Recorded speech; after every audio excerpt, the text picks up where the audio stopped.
Salut les coquinous! Alors aujourd'hui je vais vous présenter un outil qui vous permettra de savoir si une fille vous kiffe et à quel point. Oh putain mais c'est trop fort! J'ai nommé le Compliance Test. En français ça se traduirait par test de coopération. Mais je trouve ça beaucoup plus classe en anglais, puis comme c'est ma vidéo c'est moi qui décide, donc on va garder le terme Compliance Test. Son utilité? Voir si la fille est prête à jouer le jeu avec vous, prendre la température de l'interaction, c'est-à-dire voir si la fille vous aime bien, si la fille vous fait a priori confiance, et puis voir si vous pouvez passer une vitesse. Il existe des compliance tests que je qualifierais de légers, c'est-à-dire des tests faciles, et puis il y a des tests plus bourrins, plus hardcore. Les tests faciles ne sont pas complètement fiables, mais pourront rassurer les débutants et les encourager à passer à la prochaine étape dans leur processus de game. Parmi les tests faciles, il y a par exemple: est-ce qu'elle accepte d'aller sur le dance floor avec vous? Est-ce qu'elle accepte de s'isoler avec vous? Est-ce qu'elle accepte de parler de cul avec vous? Si elle répond positivement à ces tests, vous pourrez en prendre de la graine, pas de couscous, et aller plus loin dans votre jeu de séduction. Oh frère, t'as vu la gadji que j'ai dansé avec? Oh, comme ça, collé serré et tout. Oh, t'as vu, j'y parlais et tout. Puis après, on a parlé de cul et tout. Puis elle m'a dit sa position préférée, c'est la levrette. Oh, je vais la donner. Si elle répond négativement, vous pourrez pleurer et vous morfondre sur votre sort. Non, je rigole. Vous pourrez investir temps et énergie dans une autre cible plus réceptive. Les tests plus bourrins, ce sont mes préférés, un peu comme les apéricubes au saumon. Bon, ils ont moins de chances de réussite, mais si par contre ça passe, alors là vous pouvez vous dire que c'est quasiment gagné avec la fille. Est-ce qu'elle accepte par exemple de répondre à vos questions coquines intrusives? Pour ceux qui l'ont lu, c'est sur ce principe que se base le jeu des questions dans Secret pour séduire sur internet. Est-ce qu'elle accepte de boire dans votre verre? Ou encore mieux, de vous faire boire dans son verre? Est-ce qu'elle accepte de vous donner la main, puis de caresser votre main lorsque vous caressez la sienne? Est-ce qu'elle accepte que vous caressiez sa cuisse? Posez d'abord votre main au niveau de son genou, puis voyez jusqu'où vous pouvez remonter. Est-ce qu'elle accepterait de vous faire un bisou sur la joue si vous le lui demandiez nonchalamment? Une fille qui se soumet à ce genre de test est au moins un peu attirée. Et attirée aussi. Par contre, si ça ne passe pas, ne vous acharnez pas. Il n'y a rien de plus ridicule qu'un mort de faim qui essaie d'embrasser 20 fois la même fille dans une soirée. Oh, vas-y, meuf, t'es trop belle. Oh, pourquoi tu veux pas? Oh, vas-y.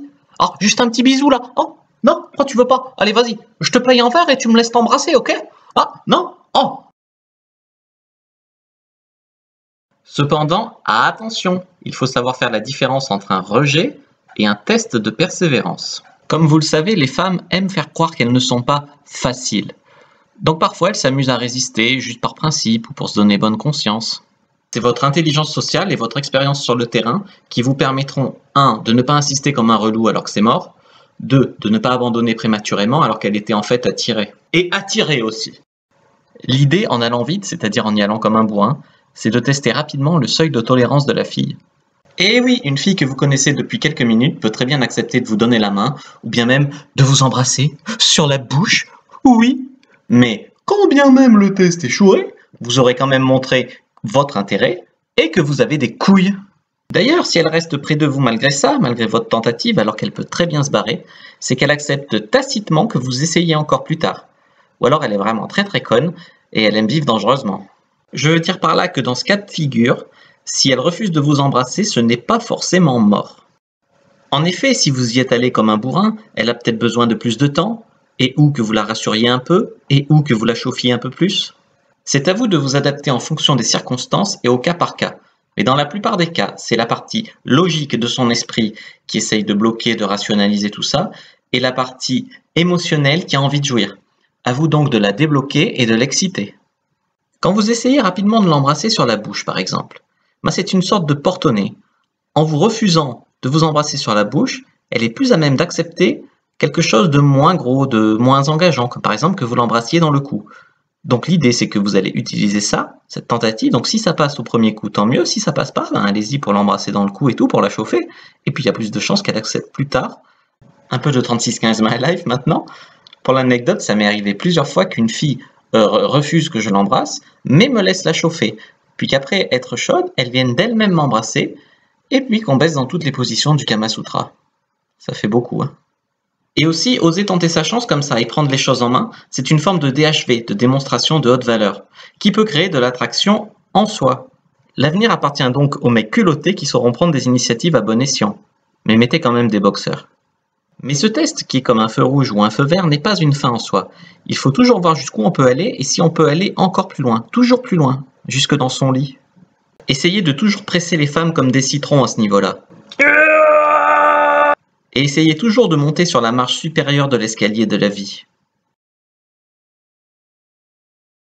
C'est là que je fais une différence entre plaire et séduire. Il y a plein de gars qui se contentent de plaire, mais qui ne savent pas faire avancer le processus de séduction, ou alors qui ont trop peur pour assumer de le faire.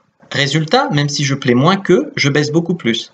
Il ne faut surtout pas oublier que beaucoup de femmes se laissent séduire par des mecs qui ne leur plaisent pas. Or, réfléchissez, qu'est-ce qui est le plus important? La bourriner en levrette avec une fessée dans votre lit king size, ou bien qu'elle vous kiffe en secret? Putain, mais ça me fait une belle jambe qu'elle me kiffe en secret! Pour finir, une mise en garde. Je vous conseille de vous éjecter rapidement d'une interaction avec une fille qui ferait un peu trop chier ou qui résisterait trop. Parce que par les temps qui courent, un dragueur peut vite être accusé de viol ou de harcèlement. Donc je vous conseille de ne prendre vraiment aucun risque de finir en tôle. Soyez très prudent. Et puis si la fille a joué à trop résister alors qu'elle avait envie de vous, eh ben tant pis pour elle. À un moment, il faut que certaines meufs grandissent et assument leurs envies un peu aussi, hein. Je sais que c'est dur d'accepter de sacrifier des cibles comme ça, surtout quand on a peu d'opportunités, mais vraiment je vous assure que c'est plus sage. Et puis ça vous montre encore une fois l'importance d'avoir plusieurs cibles en vue, de couvrir toujours plusieurs levrettes à la fois. T'aimes ça la levrette, hein, Fabricette? Ah oui, j'adore ça la levrette, vas-y, prends-moi!